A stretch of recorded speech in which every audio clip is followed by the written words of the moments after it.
everybody. Welcome to TMI, Too Much Information Live with Moondog. And this one's going to be a little bit different because usually in the format of things, I have my guest in for the second half of the show. But this time, I'm going to bring him up early, and I'll explain why. But let me just get onto the stage here. I've got a special guest, and today is Adam Chasnow, who's a marketing communications creative leader who's focused on finding cultural marketing and media opportunities that connect global brands and services with their audiences.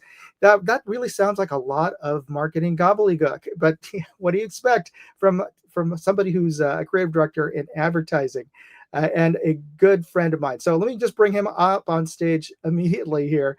Hey, Adam, how are you? Hey, good to see you, Tom. Very good. And where are you at right now? You're right, but I have to make. I spent my whole career trying to simplify everything and distill it down to the essence of what something means, like in as few words as possible. But then I found out that the AI things that read my job applications, they don't want it to be distilled down. They want to have everything in there. So yeah, because everything is. They're going off of the keywords that the HR and the VP is looking for. They give it to the HR department, then they feed it into the algorithm. So yeah, exactly. I know what you did. But it flies in the face of everything we were trained to do. Absolutely. And even when you read content especially on clickbait stuff, they bury the lead intentionally to keep you scrolling through it.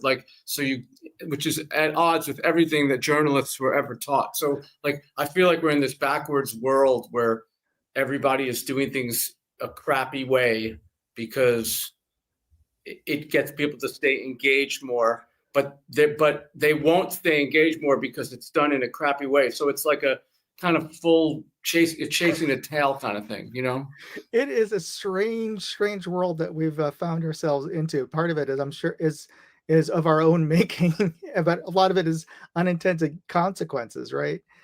Before we get started, let's give everybody a little bit of a background here.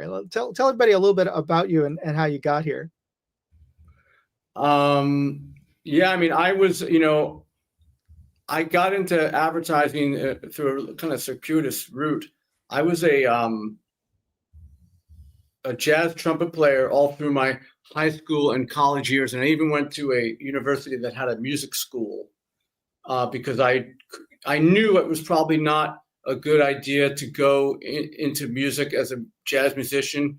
It's a tough career. Even in the late, it was a tough career in the late 80s, and it's certainly a tougher career now. It's kind of like being an advertising person in the age of AI. But true. I tried to I tried to put off making that decision as long as I could, and I know now, being an advertising freelancer, that I definitely wouldn't have enjoyed being a trumpet freelancer because most of my career in advertising I started out in public relations and became a writer there, and then got into advertising and worked at a lot of agencies, both in New York, San Francisco, and Amsterdam, and Boulder, and some really good ones.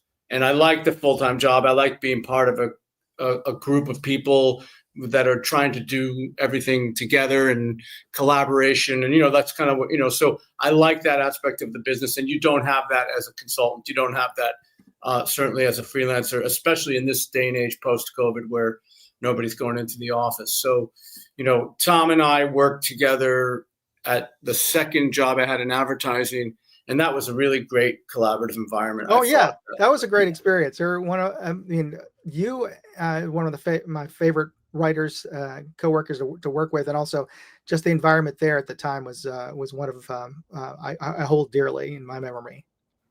Yeah. It was and it's the kind of business where it's competitive, but it's also collaborative in the same way. Like you want to do as well as you can, even possibly better than other people, but you also want to help other people at the same time do their best.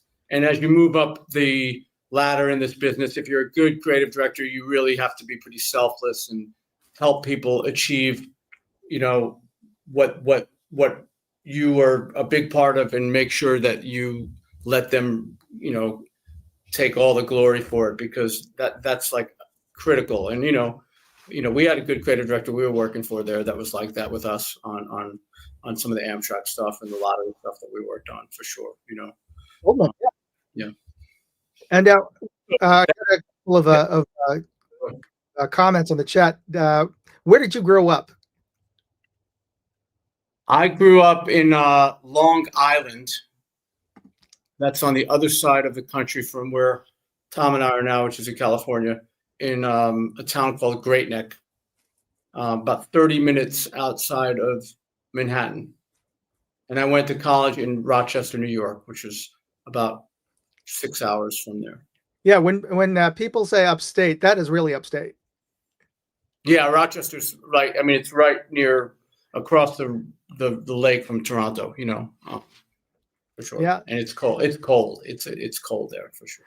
Oh yes, you get a lot of lake effect snow in the winter. Yes, every day. It snowed every day. And I lived in Colorado where it snowed a lot, but didn't snow every day. And it wasn't horrible. Like University of Rochester, all the buildings were connected by tunnels because it was so horrendous that students wouldn't even get out, wouldn't go to classes if they could. Once you kind of got into the main system, you could kind of get anywhere, which was pretty wild. Yeah, that's pretty miserable winter weather. It's unlike where if it starts snowing in Denver, everybody's excited about hitting the slopes. For sure. Yeah, it's great. And the snow never stays very long.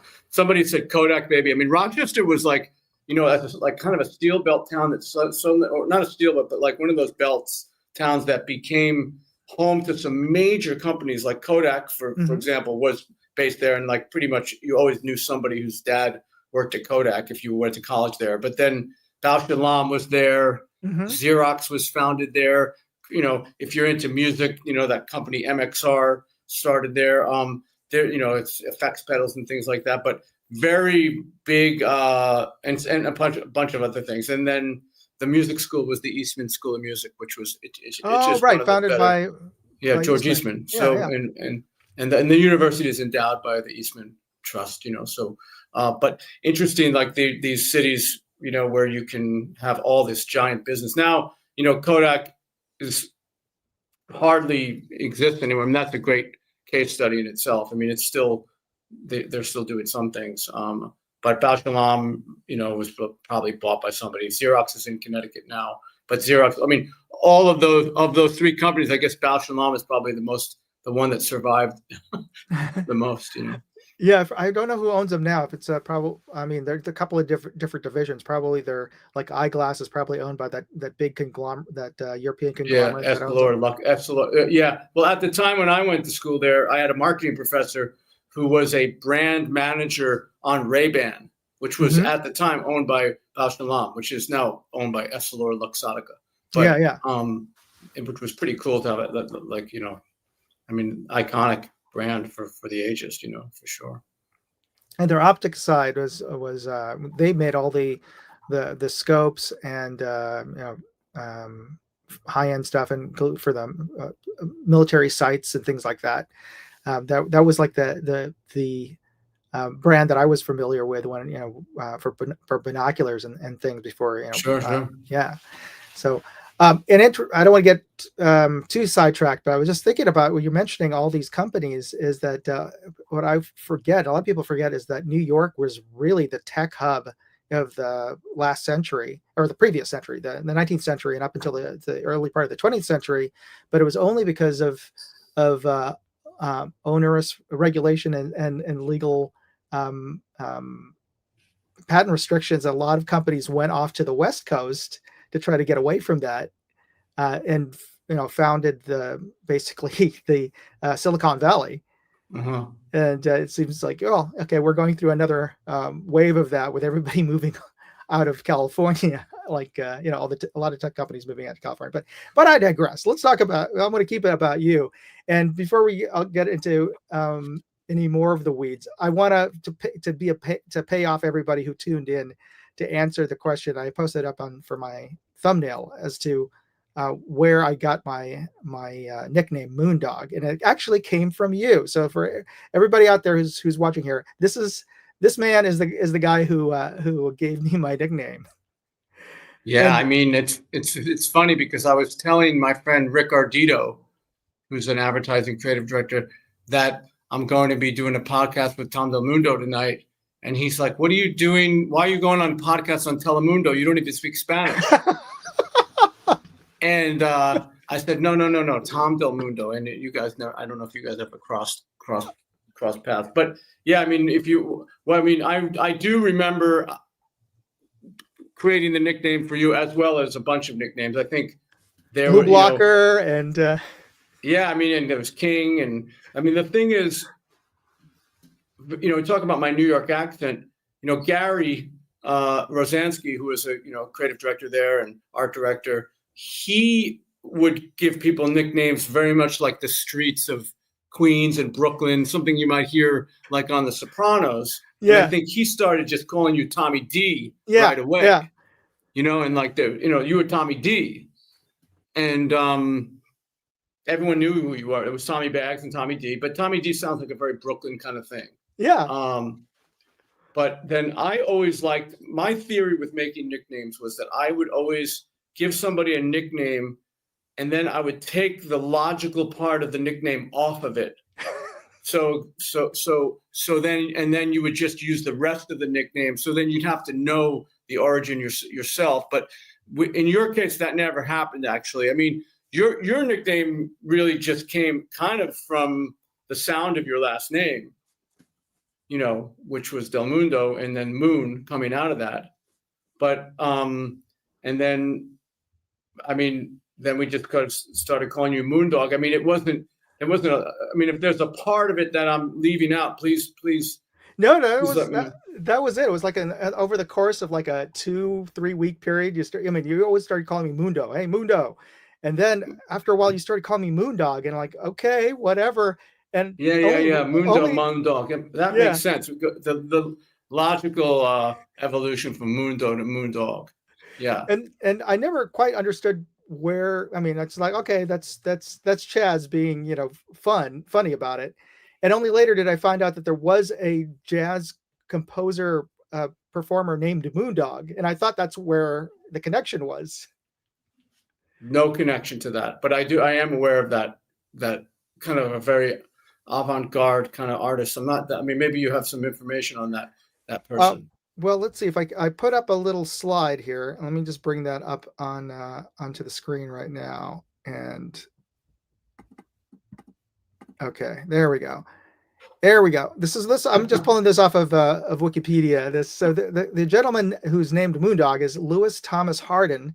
He died in 1999. So he was still around when we were working together, and he was known professionally as Moondog. He was a composer, musician, street performer, poet, inventor of musical instruments, which I didn't know, or what have you.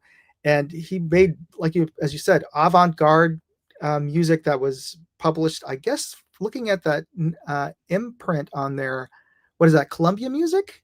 Yeah, it's Columbia. So he must have been pretty big. Yeah. And he performed on 6th Avenue in Manhattan. Yeah.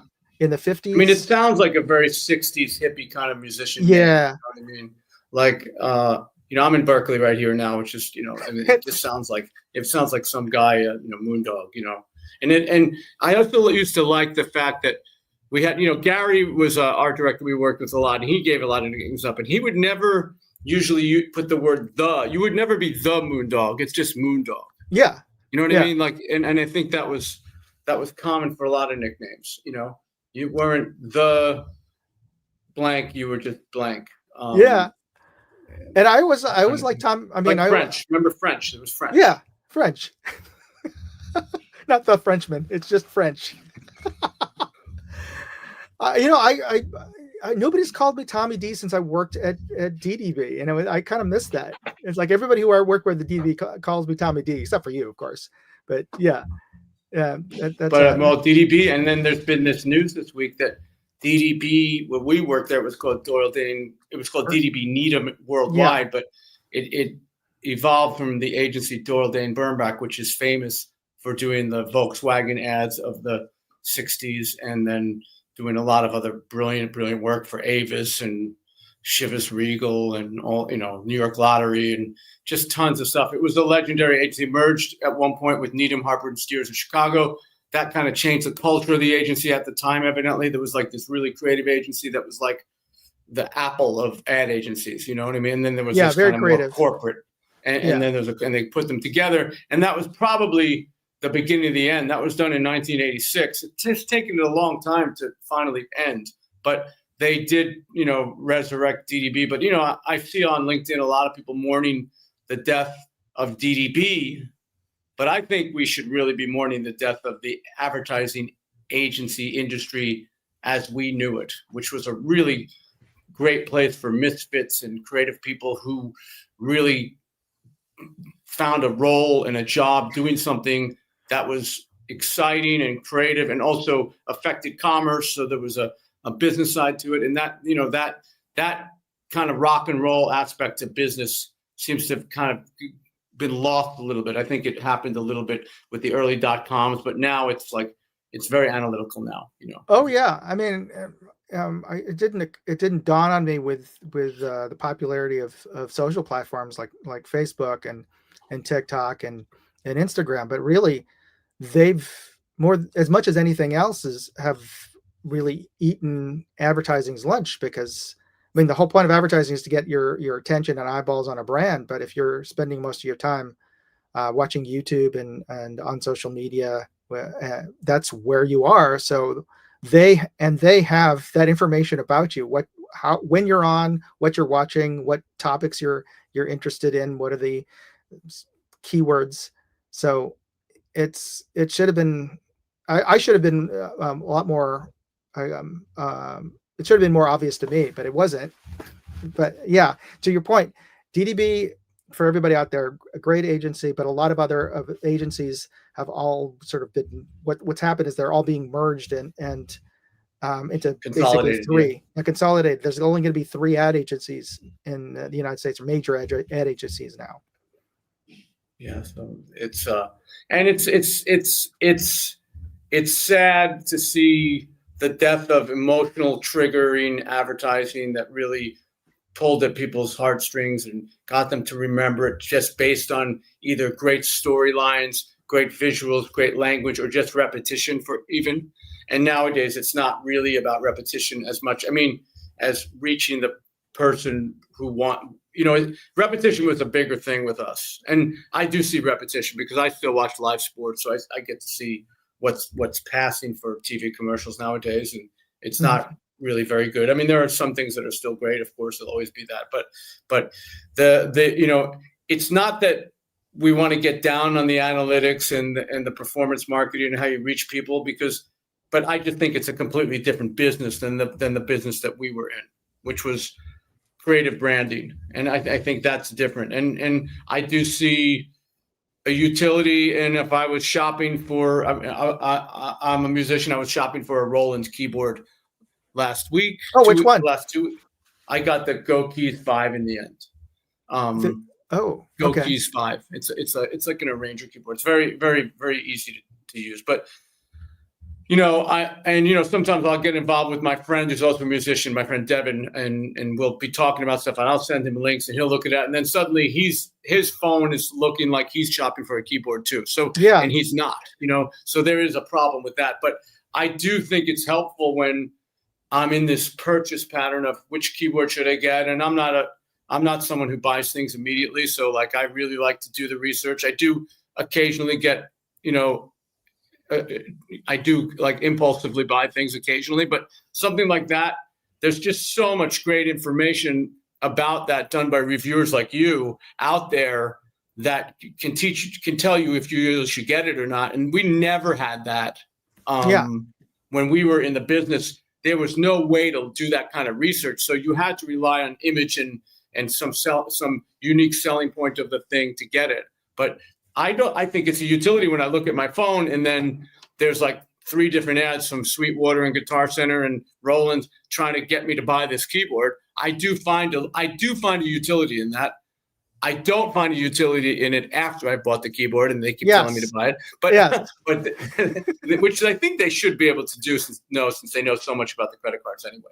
But anyway, I digress. I mean, I'm just saying that part of advertising, that's not advertising to me. That's marketing. I mean, and advertising is a part of marketing, but we've got to a point where, I wouldn't even say the jury is out, but there is a different thing of programmatic and performance marketing that is changing the way we're sucking consumers into the funnel. That's not from what we did, 25, 30 years ago. I mean, I get it. Things change, And we were talking a little bit offline before this with you were saying about playing around with Sora and AI. And that's a whole nother can of worms in terms of how things are going to change as it is now. I don't even know if like what I'm doing now with posting reviews on YouTube is going to be around for much longer. If the AI can just take images and talk about products, and it's not that much different than what I'm doing, other than pretty soon the CGI or whatever 3D rendering of people talking is going to just replace me.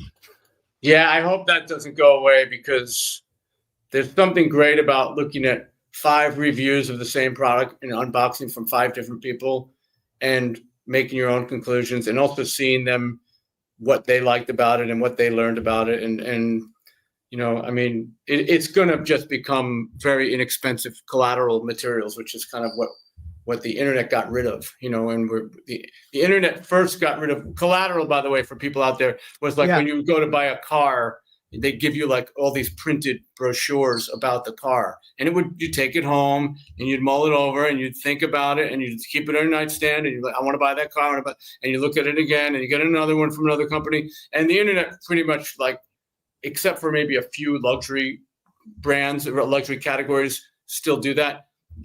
Everything is at our disposal with the internet. You can find out anything about a car from the manufacturer or from car driver or whatever, and when YouTube became just as powerful as that, with people doing reviews, I mean, we're seeing YouTube restaurant reviews being kind of taken over by AI. Even the commercials that they're running for ChatGPT, where it's people cooking together, and it just it scrolls up what the ChatGPT prompts was and then what they said. That could easily have been for YouTube, that campaign. It's the same thing, except this is customized for you, which, we have to decide if that really matters, but, so it's interesting how everything is kind of replacing everything, so. Now, you're talking about collateral. I wanted to bring up here, this wasn't a piece of collateral, though we did create a lot of collateral in addition to this. But here, I just wanted to share with the folks a piece that we, both of us, created. We were creative partners together. I did the art direction, which is sort of the design side, and Chaz did the writing on this. But let me bring on to stage this ad that we did for the New York Lottery. Want to read it? Somehow a Hallmark card just doesn't have the same impact as $10,000 in cold cash. Yeah. Yep. So these were posters that were in like bus shelters, and we did versions that were on the sides of buses, same ads. And we had a couple of different headlines for the campaign. And we also had like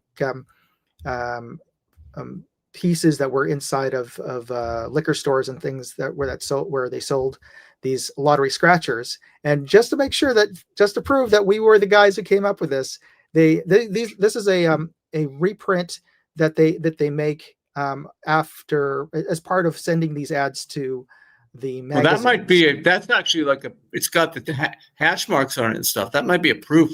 Oh yeah. So this was they trimmed this out. This is probably a proof for printing out a poster or maybe a counter card. And so but they put at the bottom the information about who created this, which agency, and who worked on it. And there you go. Yeah, there's a name for that thing at the bottom. Maybe somebody in the chat can tell me, there's a name for that block of copy at the bottom of the ad. If anybody knows, any ad people, I know there's a couple of ad people on here, but there's a name for that area, which is kind of evidence of not just who did it, but what it's for. This one says a commuter car card, like Tom, you were saying. This was the proportions of something that would run on the Long Island Railroad or Metro North, anywhere where people would see it. Talks about how big that thing would be, and then who it's for and what agency did it. and who did it, so they could find us if anything went wrong with us. Exactly. So they could trace us back to those culprits. And I know the reason why I wanted us to switch gears is because I know your time is short. You've got a jazz gig that you have to get onto. Yeah, I'm in a jazz studio at the California Jazz School in Berkeley. I'm in a group with a bunch of other what I call nonprofit jazz musicians. So people like me who've decided not to make it their living, and we play. And there's a leader, this guy Glenn Richmond, who's a professional bass player out here, and I'm about to go play at one of them in a room just kind of like this, but with a lot of people in it. In fact, I'm going to walk toward there, Tom. Okay, and then you can sign me out of the chat. Would that work? That work. And folks, let me know if you'd love to have Chaz back on to talk about jazz. But while he's doing that, let me show you. Let's see a little bit of the place over here. Let's see, where are we before we get to? So Adam and I worked together on quite a number of campaigns in New York over at DDB at Doyle Dane Bernbach, and including Amtrak and New York Lottery. That's a cool. That's it. Cool studio. I'm gonna head in here now. Okay. All right. Well, thanks, Adam, and hope to get you back on to the shows in some later episode.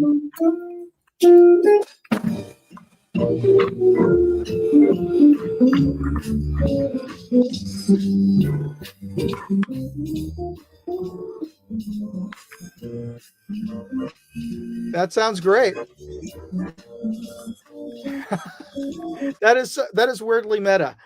Okay, well, everybody, I want to thank Adam Chasnow for joining us today. Hopefully, we can get him back on as a regular for the show, and maybe catch him playing some jazz. I'll get to find out some more information about where he's playing in the Bay Area, and maybe if he can get me some information about his gigs. If anybody could report back, I'd love to go check out one of his gigs in Berkeley. But again, thanks for Adam for joining us tonight. So let's continue on with the show as usual, sort of in a sort of backwards sequence as we usually do.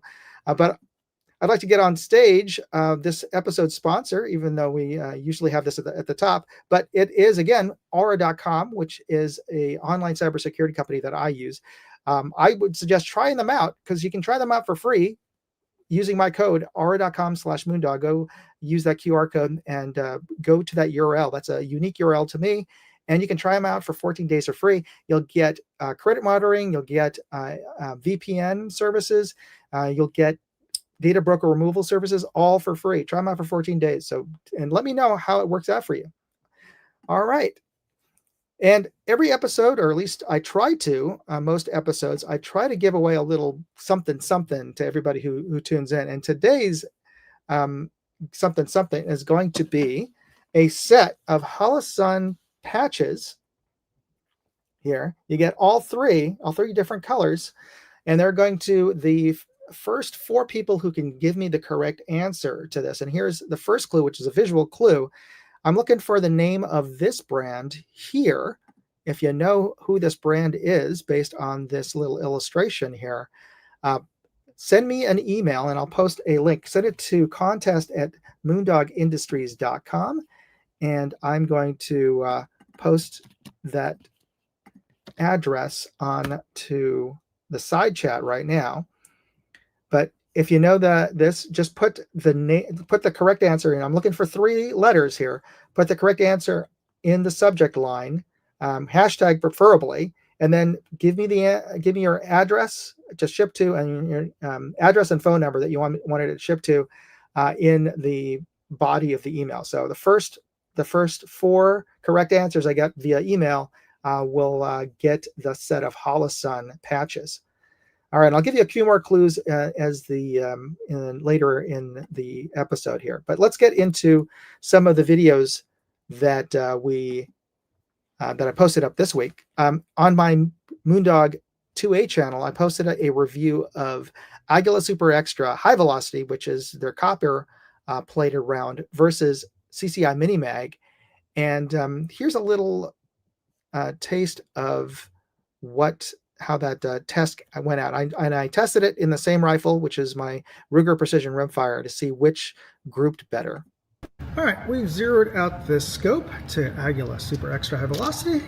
So let's get started.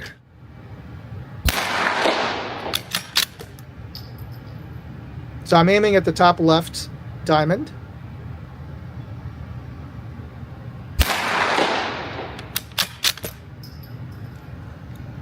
Wow, that was a big shift there.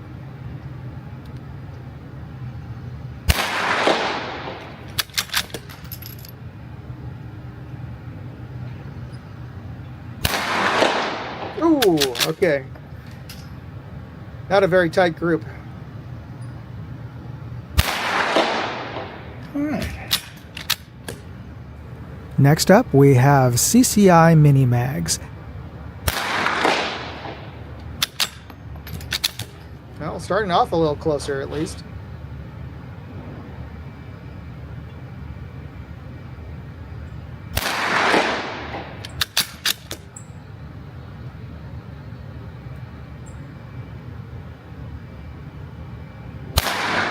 Okay, well, maybe it's not going to group better. We'll see.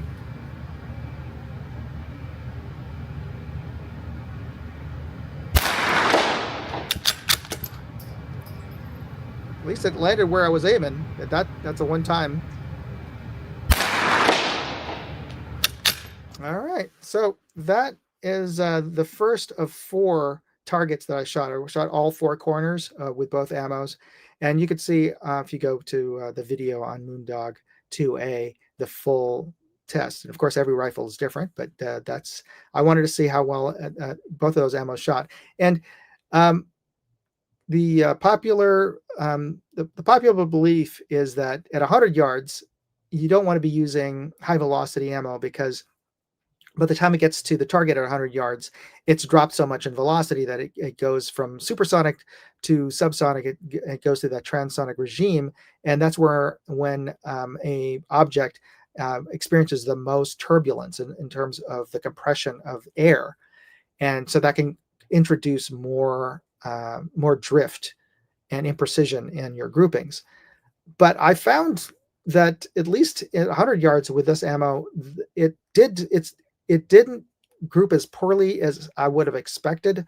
I know those groups weren't great for sure to anybody who shoots a precision, but it wasn't as bad as I thought it was going to be.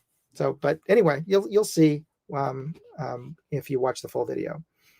All right, now on my Moondog Reviews channel, I posted the announcement of this contest that I'll be talking about later in the show as well. And this is the video that I posted you could win 2 prizes. There's 2 different contests that are going on this month.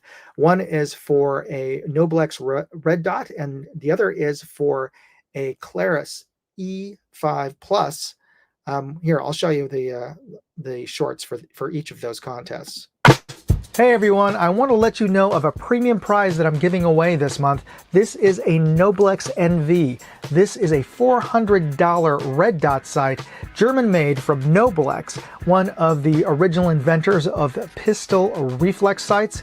Well, you get a chance to win one for free. Go to my website at moondogindustries.com/contest for details. The deadline for entry is Sunday, November 30th, and I'll be drawing a winner on my live stream, TMI. That's on Wednesday nights. I'll be drawing a winner on the first week of December. So get your entries in. Good luck. God bless. Moondog out. So, by the way, that is Noblex, which was the inventor of the Doctor footprint. The company was Doctor before they changed the name to Noblex. But this particular model has a footprint for a Glock MOS. So it's made to co-witness with factory sights. And here's the contest for the EDC. This is the Claris E5 Plus, the thinnest, lightest EDC light you've ever seen, and I'm giving away one for free. Enter to win at moondogindustries.com/contest. So yeah, you'll get a choice of one of these.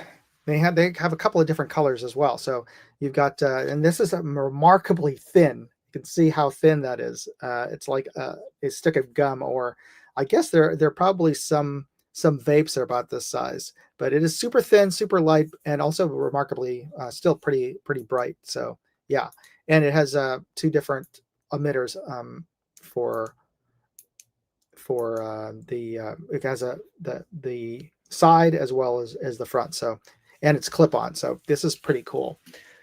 All right, let me just, and magnetic as well. All right.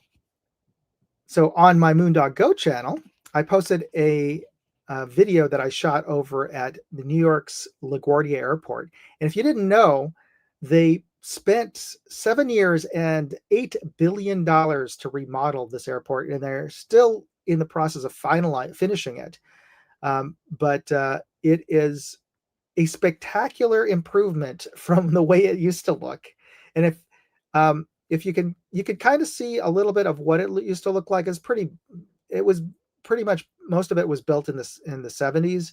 And if you look at the old, you look at Home Alone 2, you could see that's the airport that Kevin landed in when he was stranded in New York. And I'm sure $8 billion is a lot of money. Let me just say that, but it looks so much better than it used to. I don't know if I'd say it's $8 billion better, but it does look quite a bit better. And let's give you a little taste of what I was seeing as I was walking in. And this is actually, the airport has two different levels here. We're at the upper level, the arrivals. And this is me just walking over to the TSA security line from the airline desks that were in the background there. And you can see the full video where I walk through. I can't show the TSA line, but once I get past the TSA line, you get to see the inside of walking towards the gates inside of the terminal. And it's pretty cool. A much better airport now, interior wise, and just being in it than JFK. So that's, if that means something to you guys, I would recommend flying into LaGuardia now over JFK. Though I don't recommend flying anytime right now with the government shutdown and the strained air traffic controllers. I'd probably avoid flying if I could at this time of day. This time. Okay, so for my next week's video, actually, I'm going to bring this back because I didn't get any suggestions on this video that's going to be coming up this weekend. And this is for the Tracked Toric UHD. And this is a compact 30 millimeter binocular that uses German shot glass, high light transference shot glass. So that's the kind of glass that like Zeiss scopes use. So it's really high-end glass. And if you guys have any better headline than this one, shot. So I don't know. If you can come up with a better headline, post it in the side chat there, and let me know if you had any other questions about this. Looking through this, it's a really nice pair of binoculars. The only thing that's, I would say, they have a larger, the 50 millimeter sized binoculars, but I prefer this one just for general use, because it's lighter than the 50, and with the shot glass you're not losing much in terms of brightness. So yeah, I think unless you really want the extra size of the 50 millimeter version of this, I think it's great stuff. Shots, anyone? TJ says top of the class with German glass. I like that rhyme. So those are good. Let me screenshot those.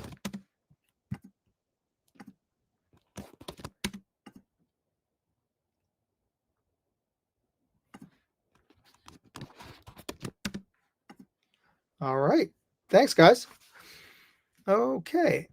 So here's our next clue in the name of the brand here. this 3-letter named company is one of the oldest record and music companies in America. It began in 1901 as the Victor Recording Machine Company, and once you got that illustration you saw earlier, with a trademark His Master's Voice, which is the painting of the dog listening with the Victrola, the old crank a record player. It was bought by the Radio Corporation of America. So there's a big clue from which it gets its legendary 3-letter name. So if you know who this brand is, send me an email and I'll again post it up here. Send it to contest@moondogindustries.com and put the correct answer in the subject line and put your address and phone number in the body of the email. And the first four correct answers will receive a set of Holosun patches. So that's for the first 4 correct answers that I get via email today. All right, there's your clue. And speaking of contests, let's talk about the contests that are coming up here. Now, this is also the time that I want to pick the winners of last month's contest. Now, for that contest, we're giving away this FRS GMRS radio adapter that fits onto Howard Light Impact Sports headsets, or Pro Hear headsets. It was actually made by Pro Hear for their headsets, but their headsets are Howard Light compatible. So we have our entries, and it was it's free to enter, but the deadline was Halloween. So, but we have our winners, our potential winners. Let me bring up the screen here and see, share the screen. We have, and whoa, okay, wait, I think I've lost it. Okay, there we go. The wheel of names. It wasn't quite showing up at the time. There we go. Okay, so I don't have Adam here to count me off, so I will just spin the wheel. So we'll see who wins.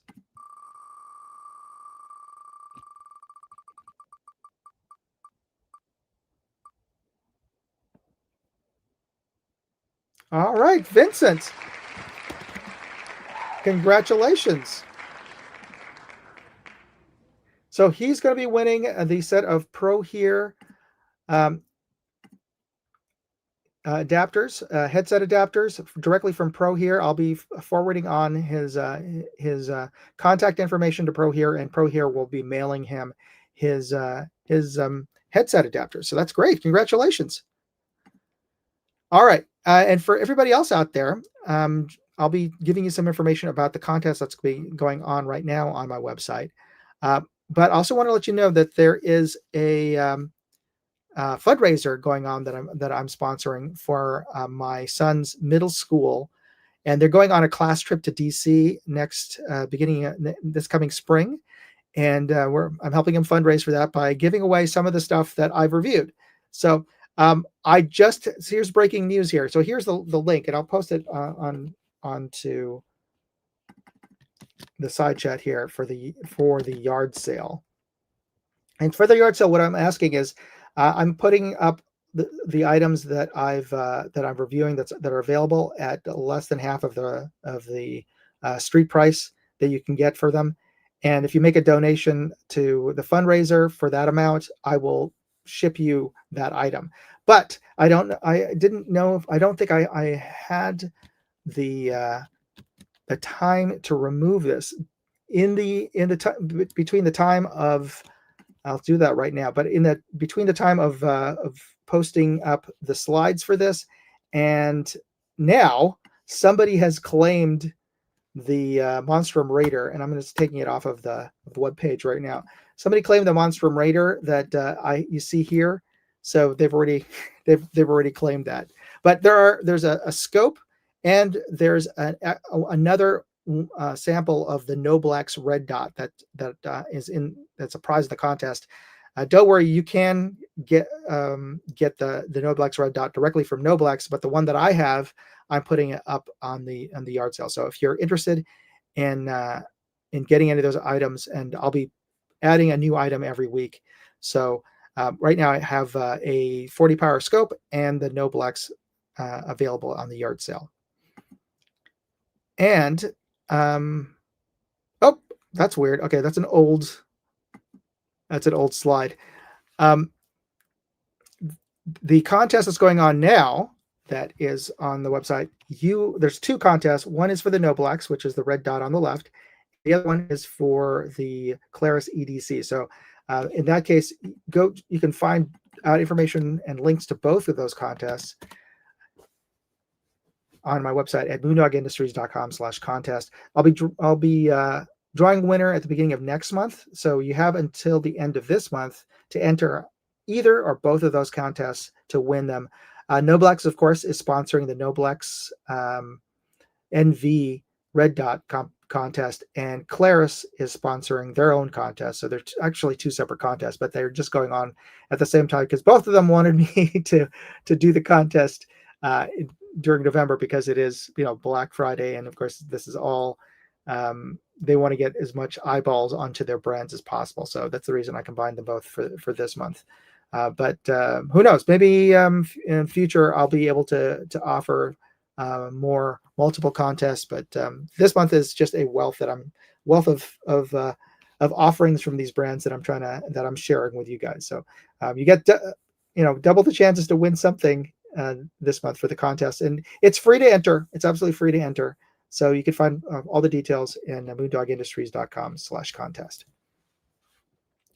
And wow, okay, we've because Adam was in the beginning of the show. I'm a little on the short side as far as content to talk about, because we've got through pretty much the entire show now. I'm kind of leaving it up to you guys. What do you want me to do? Do you want me to just talk about advertising for a bit? I've got actually I had queued up a couple of videos of commercials that Adam and I had worked on, but he unfortunately couldn't stay with me to talk about them. But maybe let's maybe share them with you, and we can talk a little bit. I can answer some of your questions about them. And let me just look through. Let me just call out some of the folks who are on the side chat here. I'm going backwards here. Got Tim Mooney here. The light over my kitchen sink is 2,000 lumens. There's a big difference in heat between a flashlight and a light fixture. Yeah, and a lot of LED lights are super bright, but one of the things that I learned about them is that they're supposed to have in theory they have a longer lifespan than incandescents because they don't burn as hot. But the problem is a lot of LED fixtures and LED bulbs don't have adequate heat dispersion venting. So even though inherently they aren't quite as hot, because of the inadequate ventilation, the components that make up the control circuitry for the LEDs tend to burn out.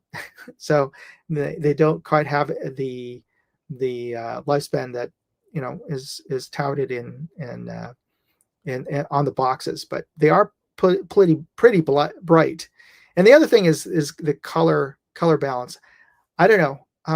I tend to prefer incandescent bulbs still in terms of just the warm light. Just it's more pleasing to the eye to me. And I'm a graphic designer by trade, so I know that we're always trying to be as accurate to like a midday sun in terms of color temperature. And to the point that whenever we proof things, we have special light rooms where the bulbs are calibrated to noonday sun. But for my own personal uses, I tend to like warmer lights, and and even to the point where I like warmer incandescent bulbs in my on my headlamps on my cars. I really hate the xenon and the bright LED bluish light. I don't know. It's very grating on my eyes. I don't know what you guys think. Vanessa Kitty says, true. Make sure you find LEDs that have good heat sinks. And Tim Mooney says, some lights have huge aluminum heat sinks to help them from burning up. And the problem is because a lot of our light fixtures in our homes were made originally designed for incandescence, or even worse, were designed for fluorescence, which run even cooler than either LEDs or incandescence. They don't have the proper venting for when you put an LED bulb, replacement bulb in them, and that can also make them go out faster. Abrasive Patriot says LED car lights are a pet peeve of mine. Yeah, same here. Same here. So let me put up one of the commercials that Adam and I worked on. Well, we still have a little bit of time here before the show ends at 10 o'clock for you guys, but here we go. Problem? Maybe we can help. We're from Amtrak. Hi, my name's Mike. I'm Steve. Let us show you a better way. Welcome aboard Amtrak's Northeast Direct. Take your shoes off and relax. We've got destinations up and down the East Coast. Bye-bye, traffic. Aren't you glad you're in our car? We've got food and snacks. When you arrive, you're in the center of it all. Absolutely beautiful. Amtrak's new Northeast Direct. Wouldn't you rather be in one of our cars? So that was one of the first commercials that Adam and I worked together. One with a big campaign for Amtrak, and it was part of 3 different commercials that we created together. And Adam, as the jazz musician that he is, was instrumental in picking the composers for that particular song, who are all like jazz legends, actually. So it was a total coup that he got some really heavy hitters.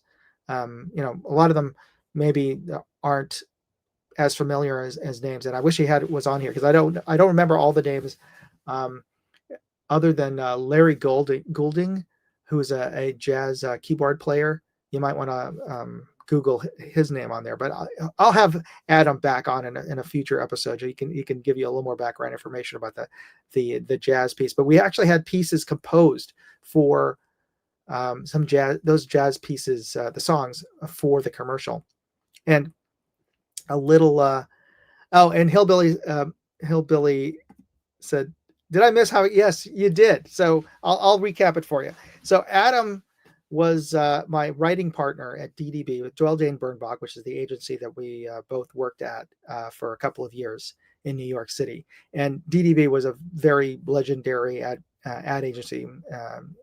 They did the original Volkswagen commercials and ad campaign when Volkswagen was introduced in the U.S. with a bug. So, and they were well known in New York in the advertising agency biz for being a very creative shop.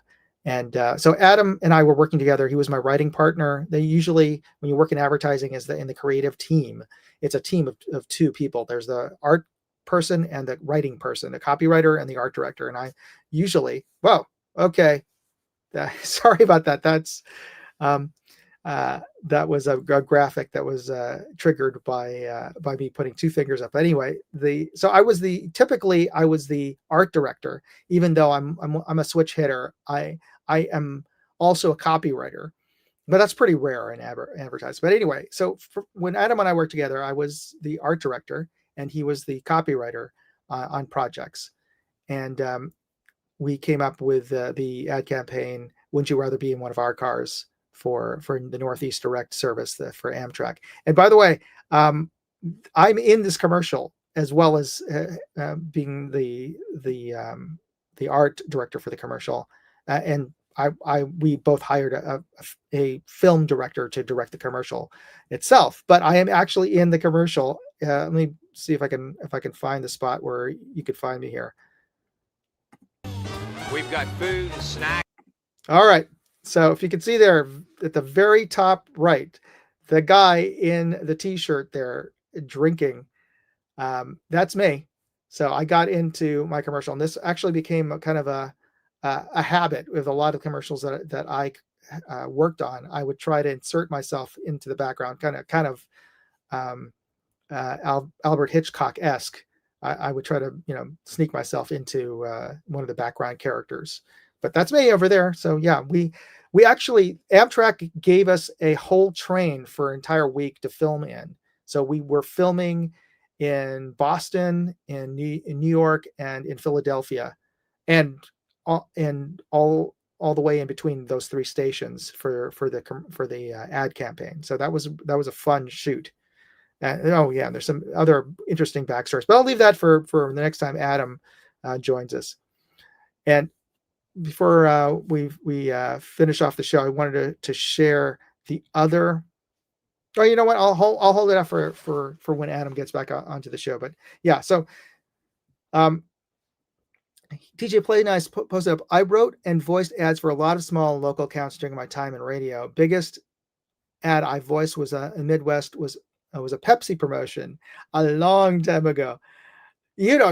So DJ Play Nice, if you watch him on other podcasts, he's got a great voice and totally a radio voice.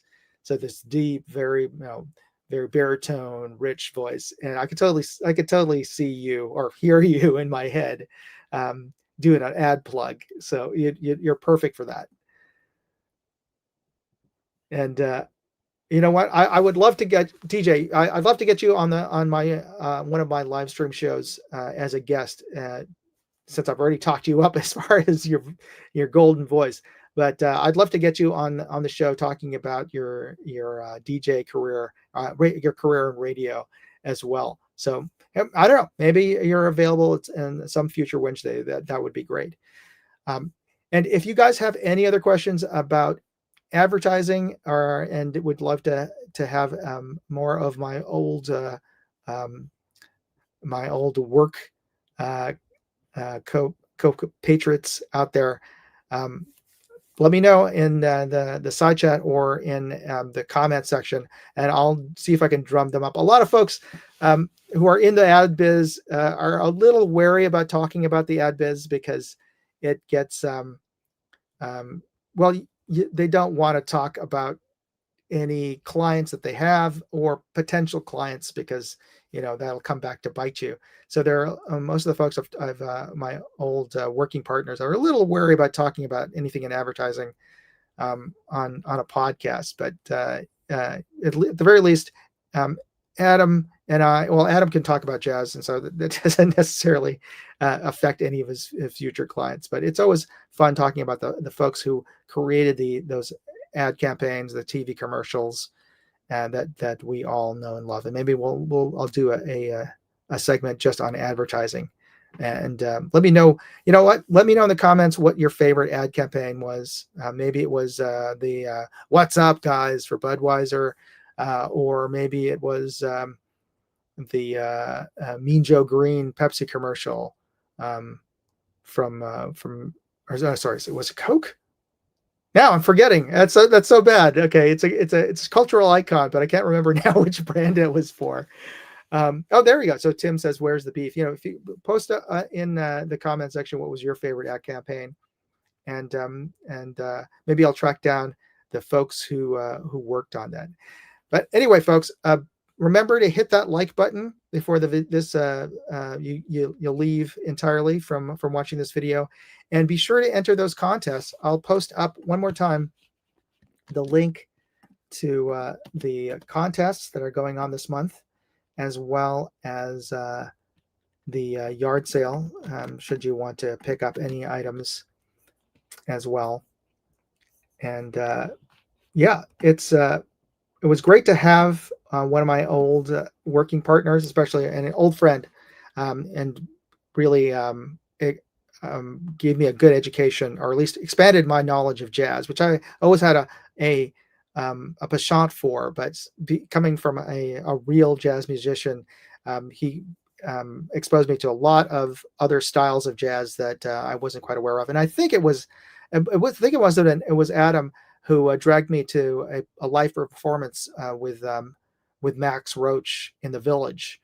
So that was a really great once in a lifetime event. So anyway, thanks everybody for watching, and I want to congratulate Vincent again for winning the Pro Hear headsets, and I want to thank everybody out there for tuning in today. And I hope you learned something, and I hope it was entertaining. So thanks again, everybody, for tuning in. You all be safe out there. God bless.